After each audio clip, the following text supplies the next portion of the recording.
नमस्कार, good evening प्यारे साथियों। तो मैं वर्षा आप सभी का स्वागत करती हूँ आपके अपने प्यारे परिवार RW ट्यूशन क्लासेस पर।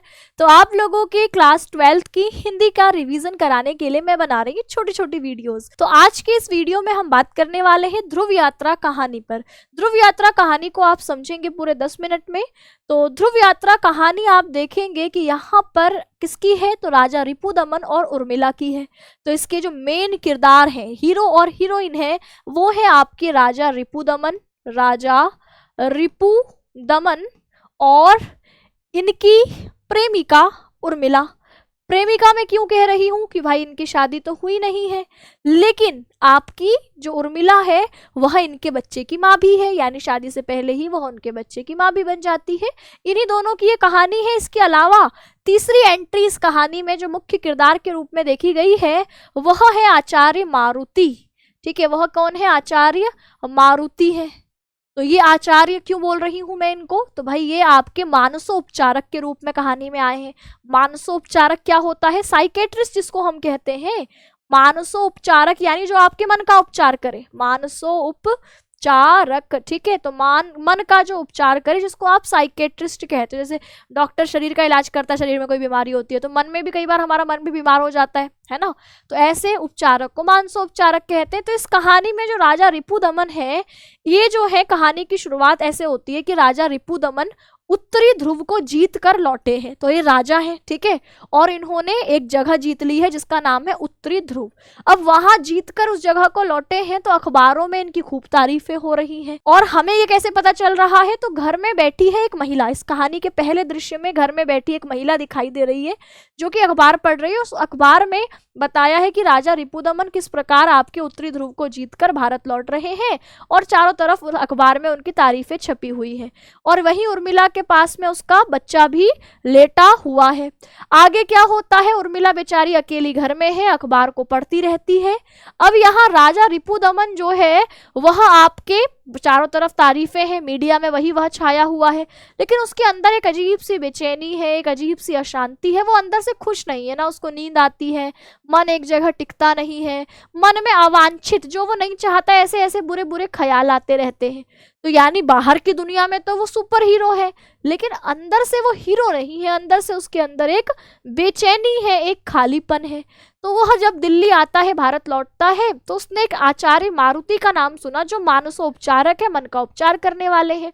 उनसे मिलने जाता है। तो आचार्य मारुति उनको कहते हैं कि भाई तुम अपने पास एक डायरी रखो और उसमें जिन जिन लोगों से मिलो, जो बातचीत करो, उसको सब लिखो, ताकि मैं समझ पाऊँ कि तुम पूरे दिन क्या क्या करते हो, किस तरीके की बातें होती हैं। भाई साइकेट्रिस्ट तो आपको ऐसे ही समझेगा। तो वह लोगों से मिलने, परिवार से जुड़ने की भी सलाह देते हैं। जो लोग आपके मन से टेंशन महसूस करते हैं, चिंता महसूस करते हैं, दुखी महसूस करते हैं, तो ऐसे लोगों को सलाह दी जाती है, दोस्तों से मिलो, परिवार के लोगों से मिलो। तो ऐसे आचार्य मारुति भी उनको कहते हैं। साथ ही उनको लगता है कि इसकी उम्र थोड़ी सी आपकी विवाह वाली भी लग रही है, तो हो सकता है कोई प्रेम का चक्कर हो भाई, है ना। तो यहाँ पर आपके वह कहते हैं, विवाह और प्रेम पर भी बात छेड़ते हैं, पर राजा विवाह की बात को थोड़ा टाल देते हैं। फिर क्या होता है? फिर दूसरा चरण आता है जहां राजा फाइनली सोचता है कि क्यों ना एक बार उर्मिला से मुलाकात कर दी जाए, भारत तो आया ही है। तो वो फिर मन बना करके सिनेमा में उर्मिला से मुलाकात दिखाई जाती है कि जहां वह सिनेमा हॉल में उर्मिला से मिल रहे हैं। उर्मिला उन्हें याद दिलाती है कि भाई तुम्हारे पास बहुत बड़े बड़े काम हैं। अब राजा उससे शादी के लिए भी बात करते होंगे कि चलो अब हम शादी कर लेते हैं।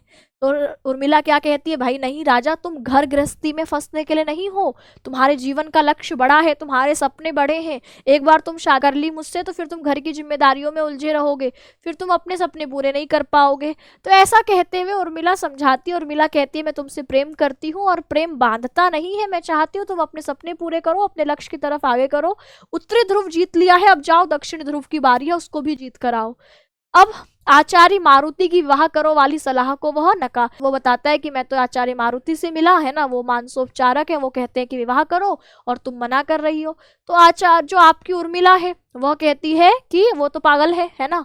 वो खुद को राजा की प्रेमिका मानते हुए उनके लक्ष्य को पूरा करना ही अपना लक्ष्य बताती है। उनके बीच ये स्पष्ट हो जाता है कि उर्मिला राजा को अपने पास रोकने की बजाय आगे बढ़ाना चाहती है। यही उनकी बातचीत का निष्कर्ष निकलता है। फिर क्या होता है? फिर जब भाई जो राजा रिपुदमन है वो सीधे क्या करता है, उर्मिला बताती है कि वो मेरे पिताजी हैं। राजा को झटका लगता, आपकी जो राजा रिपुदमन है वो जाते हैं मारुति के पास। आचार्य मारुति से बताते हैं कि उर्मिला विवाह के लिए मना करती है। तो मारुति कहते हैं वो पागल है, तो वो कहती है यही वो आपके बारे में भी कहती है। और इस प्रकार फिर आचार्य मारुति बताते हैं कि वो मेरी ही बेटी है। और राजा को झटका लगता है कि अच्छा इनकी बेटी। और इस प्रकार फिर यहाँ पर उर्मिला और जो आचार्य मारुति है यानी दोनों बाप बेटी है और इनमें बहस होती है। और राजा फिर आचार्य के पास जाते हैं, बताते हैं कि उर्मिला ने उन्हें जाने के लिए कहा है। बातचीत में पता चलता है कि उर्मिला आचार्य मारुति की बेटी है। आचार्य चाहते हैं कि राजा और उर्मिला विवाह करके बस जाएं, पर राजा कहता है कि वह उर्मिला जो कहेगी उसी पर चलेगा, यानी उर्मिला अगर कह देगी शादी करने की तो वो कर लेगा, और मना करती है तो फिर वो चला जाएगा। आचार्य उर्मिला को बुलाकर समझाते हैं कि विवाह करके साथ रहना सही है, लेकिन उर्मिला इसे अस्वीकार कर देती है। कहती है कि राजा को वो उसके लक्ष्य से भटकाना नहीं चाहती। आचार्य भावुक होकर अपने जीवन के अंतिम समय में बेटी से संतोष और क्षमा मांगते हैं, पर उर्मिला इतनी जिद्दी है कि वो अपने निर्णय पर अडिग रहती है। और फिर क्या, जब उर्मिला अपने विचारों पर अडिग है तो यहाँ पर जो आपके राजा रिपुदमन है वह भी आपके दक्षिणी ध्रुव जाने के लिए तैयार हो जाता है। पर वह चाहती है कि राजा का सफर रुकना नहीं चाहिए, लेकिन प्रस्थान की तारीख, अब राजा कह रहा है जब निकलना है तो ठीक है मैं कल ही निकल जाता हूँ। तो उर्मिला कहती है नहीं थोड़े दिन रुक कर जाओ। इसी बात पर थोड़ा सा आपके उर्मिला रोने भी लगती है। राजा बिना रुके परसों ही जाने की जिद करता है। उर्मिला रोती है पर उसको रोक नहीं पाती। और 5वां दिन अंतिम दिन हमारे सामने आता है जब अखबारों में धूम मच जाती है कि भाई राजा फिर से दक्षिण ध्रुव के लिए निकलने के लिए तैयार है। तो लेकिन प्रस्थान से पहले ही राजा खून से लथपथ मृत पाए जाते हैं और कनपट्टी में गोली लगी हुई होती है।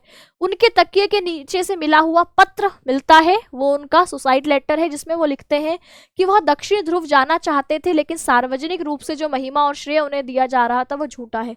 यानी वह यह स्वीकार करते हैं कि बाहर की मीडिया ने जो उसको सुपरस्टार बना दिया था कि वह उत्तरी ध्रुव को जीतने के बाद दक्षिण ध्रुव जा रहे हैं, है ना, लोगों के लिए जा रहे हैं, तो वो सब झूठा बताते हैं। वो इस बात को स्वीकार करते हैं कि बाहर के लोगों ने जो उनको श्रेय दिया ये सब झूठा है, वो तो अपने स्वार्थ के लिए जा रहे थे।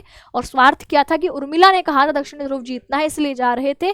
इस बोझ को वो सहन नहीं कर पाए, इसीलिए वो अपनी आत्महत्या कर रहे हैं। यात्रा उनके लिए निजी थी, वो झूठे श्रेय को लेकर जीना गुनाह मान रहे थे, इसीलिए उन्होंने आत्महत्या का निर्णय लिया ताकि किसी की पूर्णता में वह बाधा ना बने। और इस तरह यहाँ पर कहानी एक दुखद मोड़ पर खत्म होती है। तो यहाँ पर हमारे इस कहानी का मुख्य संदेश क्या है, मुख्य भाव क्या है? तो इस कहानी का मुख्य संदेश है महत्वाकांक्षा बनाम व्यक्तिगत शांति। महत्वाकांक्षा है बड़ा बनने की इच्छा, हम में से हर कोई बड़ा बनना चाहता है, लेकिन कभी कभार बड़ा बनने की चाह में आप अंदर की शांति को खो देते हैं। यही इस कहानी में दिखाया है कि राजा रिपुदमन जो उनके बड़े बड़े सपने हैं, जो शायद आपके कुछ बड़ा जीवन में हासिल करना चाहते हैं, लेकिन कई बार इस बड़े लक्ष्य के चक्कर में उन्होंने अपने पत्नी या अपने जो खास लोग हैं उनको खो दिया और अंदर से अब अशांत हैं। तो राजा का मन जैसे बाहर की दुनिया में वह बहुत हीरो लिख रहे हैं, ऐसा लग रहा है उन्होंने कितना बड़ा मुकाम हासिल कर लिया है, लेकिन अंदर से उनके शांति नहीं है। तो उनका मन किसी एक जगह नहीं टिकता, वो हमेशा नए लक्ष्य की तरफ बढ़ना चाहते हैं। प्रेम का त्यागमय रूप उर्मिला का हमें वह रूप दिखाई दिया है जहां वो राजा को अपने प्रेम के बंधन में बांधना नहीं बल्कि उनको आजाद करना चाहती है, उनको उनके लक्ष्य तक पहुंचाना चाहती है। आदर्श और यथार्थ का टकराव। आचार्य मारुति का स्थिर जीवन। आचार्य मारुति चाहते कि जीवन में महान बनने के पीछे मत भागो, जीवन जैसा साधारण है उसको साधारण जियो, क्योंकि जब आप महानता के रास्ते पर चल पड़ोगे तो फिर आप सामान्य नहीं रह जाओगे और इससे आपको मानसिक रूप से कई बार बहुत दुख का सामना, पीड़ा का सामना करना पड़ सकता है। जैसे उर्मिला एक आपके आदर्श जीवन जीना चाहती है ना, हर में से हर कोई चाहता है कि हम कभी झूठ ना बोले, है ना, कभी किसी का बुरा ना करें, पर कई बार हमको वास्तविक परिस्थिति को देखकर कभी झूठ भी बोलना पड़ता है ना। कई बार हम लोग कुछ ऐसे काम भी करते हैं जो शायद नहीं करने चाहिए। तो ये क्या है, ये है कि भाई कई बार आदर्श व्यक्ति को जीवन में बहुत सारे कष्ट झेलने पड़ते हैं और वो हर कोई नहीं झेल सकता।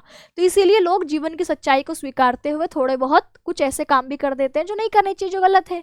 लेकिन उर्मिला का यहाँ चरित्र हमें आदर्शवादी दिख रहा है, जबकि आचार्य मारुति कहते हैं कि हमें साधारण बन के जीना चाहिए, तो तुम दोनों विवाह कर लो, क्या आदर्शवादी के चक्कर में पड़े हुए हो। तो इस तरीके से सत्य और आत्मसम्मान के बीच टकराव की राजा झूठी महिमा के साथ जीना स्वीकार नहीं करता, इसीलिए वह मृत्यु स्वीकार कर लेता है। तो इस तरीके से यहाँ कहानी में आपके बहुत सारे संदेश आपको दिए गए हैं।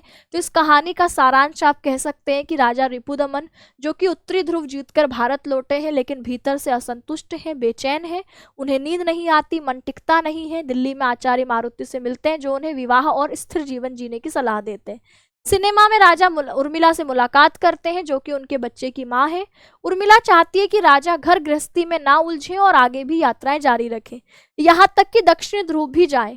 बाद में पता चलता है कि उर्मिला आचार्य मारुति की बेटी है। आचार्य चाहते हैं कि राजा उर्मिला विवाह करके बस जाएं, लेकिन उर्मिला अपने निर्णय पर अडिग रहती है कि राजा को उनके लक्ष्य नहीं रोकना चाहिए। राजा परसों ही दक्षिण ध्रुव जाने का निश्चय करते हैं, लेकिन प्रस्थान से पहले वो कनपट्टी पर गोली मारकर आत्महत्या कर लेते हैं। पत्र में वे लिखते हैं कि उन्हें झूठी महिमा स्वीकार नहीं, यात्रा निजी कारणों से थी और वो किसी भ्रम में नहीं जीना चाहते थे। तो इस प्रकार यहाँ पर आपके यह कहानी का सारांश रूप है। इसको आपने पढ़ा, अब ये कहानी आपको कैसी लगी कमेंट सेक्शन में ज़रूर बताएं। और इसी तरीके की छोटी छोटी यूपी बोर्ड के पूरे पाठ्यक्रम को छोटी छोटी वीडियोज़ में समझने के लिए आप चैनल को सब्सक्राइब करें। कमेंट में अपनी प्रतिक्रिया देना ना भूलें। नमस्कार।